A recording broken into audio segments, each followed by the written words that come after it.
യസിനി, ഈ തെരഞ്ഞെടുപ്പിൽ വോട്ടർമാർ അറിയേണ്ട അല്ലെങ്കിൽ ചർച്ച ചെയ്യപ്പെടേണ്ട വിഷയങ്ങളെക്കുറിച്ച് പറഞ്ഞുതരും അജണ്ട. നമ്മുടെ ഭരണഘടനയുടെ 37-ാം ഖണ്ഡിക മാർഗനിർദ്ദേശ തത്വങ്ങൾ അഥവാ ഡയറക്റ്റീവ് പ്രിൻസിപ്പിൾസിനെ കുറിച്ചാണ് പറയുന്നത്. മാർഗനിർദ്ദേശക തത്വങ്ങളിലെ നിരവധിയായ കാര്യങ്ങളിൽ ഒന്ന് മാത്രമാണ് ഏക സിവിൽ കോഡ്.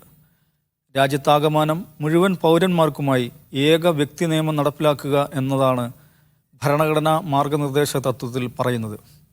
മദ്യനിരോധനം, ഗോവധ നിരോധനം, വേതനത്തിലും കൂലിയിലുമുള്ള ലിംഗസമത്വം, ക്ഷേമരാഷ്ട്രം, സാർവത്രിക വിദ്യാഭ്യാസ അവകാശം, കൃഷിയുടെ ആധുനികവൽക്കരണം എന്നിങ്ങനെ പല കാര്യങ്ങൾ മാർഗനിർദ്ദേശക തത്വങ്ങളിൽ പറയുന്നുണ്ട്. ഇവയിൽ പലതും പരസ്പര വിരുദ്ധമായ ആശയങ്ങളുമാണ്. കൃഷിയുടെ ആധുനികവൽക്കരണത്തെക്കുറിച്ച് സംസാരിക്കുമ്പോൾ തന്നെ ഗ്രാമീണ സമ്പദ്ഘടനയെക്കുറിച്ചും ഗോവധ നിരോധനത്തെക്കുറിച്ചും അത് സംസാരിക്കുന്നുണ്ട്.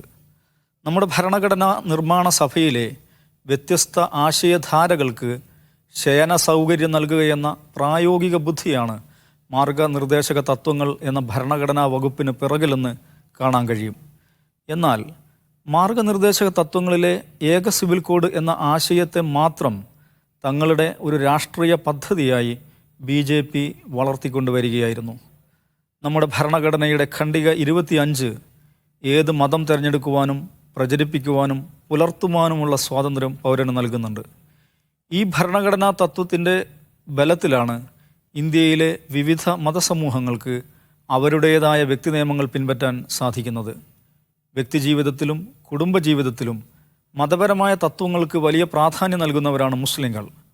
വ്യക്തി നിയമങ്ങൾ ഇല്ലാതാക്കി ഏക സിവിൽ കോഡ് നടപ്പാക്കണം എന്ന ആവശ്യം മുസ്ലിങ്ങളെ അടിക്കാനുള്ള മികച്ച ഒരു വടിയാണെന്ന് BJP മനസ്സിലാക്കുന്നു. അങ്ങനെ ഒരു വടി എടുത്തു വീശി ചുഴറ്റിക്കൊണ്ടിരുന്നാൽ മുസ്ലിങ്ങൾ അതിനെ എതിർക്കുമെന്നും ആ എതിർപ്പ് ചൂണ്ടിക്കാട്ടി ഭൂരിപക്ഷ സമുദായത്തിൻ്റെ വോട്ടുകൾ ഏകീകരിക്കാൻ സാധിക്കുമെന്നും BJP കണക്കുകൂട്ടുന്നു. ഏക സിവിൽ കോഡിന് വേണ്ടിയുള്ള നീക്കങ്ങളുമായി കേന്ദ്ര സർക്കാർ മുന്നോട്ട് വന്നപ്പോൾ അതിനെതിരെ ഏറ്റവും വലിയ എതിർപ്പുയർത്തിയത് വടക്കേ ഇന്ത്യയിലെയും വടക്കുകിഴക്ക് ഇന്ത്യയിലെയും ഗോത്രവിഭാഗങ്ങളാണ്. മിസോറാം മന്ത്രിസഭ ഏകകണ്ഠമായി അതിനെതിരെ പ്രമേയം പാസാക്കി. ഇത്തരം എതിർപ്പുകൾ ഉയർന്നു വന്നപ്പോൾ ഗോത്രവിഭാഗങ്ങളെ ഏക സിവിൽ കോഡിൽ നിന്ന് ഒഴിവാക്കുമെന്ന് പ്രഖ്യാപിക്കുകയായിരുന്നു BJPയും കേന്ദ്ര സർക്കാരും.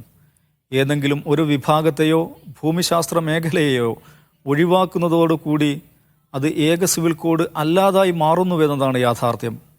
ഏറ്റവും ഒടുവിൽ BJP ഭരിക്കുന്ന ഉത്തരാഖണ്ഡിൽ നടപ്പിലാക്കിയ ഏക സിവിൽ കോഡിൽ നിന്ന് ഗോത്ര ആദിവാസി വിഭാഗങ്ങളെ ഒഴിവാക്കുകയും ചെയ്തിട്ടുണ്ട്. ഹിന്ദു കൂട്ടുകുടുംബങ്ങൾക്ക് മാത്രമായുള്ള ആദായ നികുതി ഇളവുകളിൽ കൈവെക്കാനും തയ്യാറായിട്ടില്ല. അതായത് എല്ലാവർക്കും ഒരേ നിയമം എന്ന തത്വമല്ല, മുസ്ലിങ്ങളുടെ വ്യക്തി നിയമം ഇല്ലാതാക്കുക എന്ന തത്വമാണ് നടപ്പിലാക്കപ്പെടുന്നത് എന്ന് കാണാൻ സാധിക്കും. നിയമ ബഹുസ്വരത എന്ന ആശയത്തിന് വലിയ പ്രാബല്യം വന്ന കാലമാണിത്.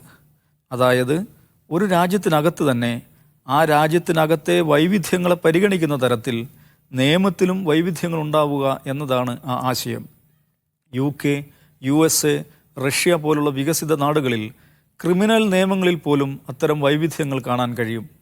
പല നിയമങ്ങൾ ഉണ്ടായതുകൊണ്ട് ഏക നിയമം അടിച്ചേൽപ്പിക്കാത്തതുകൊണ്ട് ആ രാജ്യങ്ങൾ ദുർബലമാവുകയല്ല ചെയ്തത്.